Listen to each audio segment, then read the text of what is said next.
What is good, guys? It's Rey-Jay back with another video, and in this one I want to break down what's going on with Tesla, SPY, Nvda, the QQQ, and a couple of other tickers. But let me first say that I am not a financial planner, so take nothing I say as financial advice.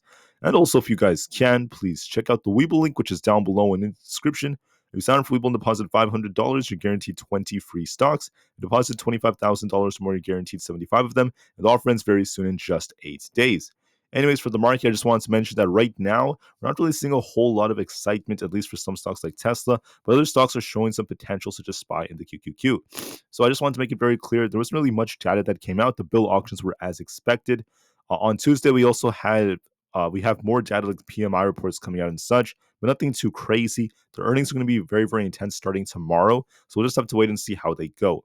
Tesla has resistance, at 142 and 144. We have support currently at 140. We've been stuck in this range all day. We're going to remain in this range for the rest of the day, of course, but don't forget that going into tomorrow, if Tesla does try to break past 144, we might see a little push right before earnings. It's still a possibility, but that doesn't really matter at this point. What matters more is going to be earnings. Earnings are going to cause the bigger move for Tesla, so we'll have to see how that goes.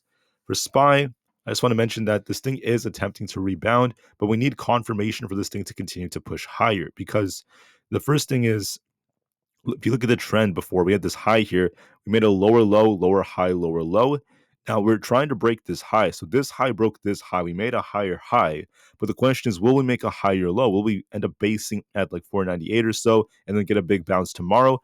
Or do we end up collapsing and coming down to fill this gap, and we end up failing to get that balance and establish a higher low? Because there were times where SPY was at these levels and got a big drop, so there's no guarantee we're done just yet. But for confirmation, look and see for a little retracement, possibly where this breakout was, and then look and see if we get a bounce from there. If we get that bounce, this could be confirmation SPY is trying to push higher. We need a little bit more time to see if this is truly going to do that. But so far, it does favor that. That's trying to bounce. We'll have to wait and see for confirmation, but I just want to call that out. For the QQQ, it's the same thing. If we do retrace a bit, look for this 417 zone as our key support. If we hold this and establish a higher low, if we bounce off a level that's higher than where this low was right here, and then we break the high again, we could be forming a very, very nice uptrend, and the QQQ could push higher. If we fail to do so, if we end up losing 413, we could turn back to bearish. As of right now, it looks to me like it's going to come down a little bit more than try to bounce. So watch for that very, very carefully. Nvidia is going to help as well, as it's approaching the 50 EMA. If we have lost 780, we would turn bearish. I don't think that's going to happen. It looks to me like it's going to be approaching at least 812.5 for a little push. That seems more probable in my personal opinion. For Aapl, Apple's trying to push higher.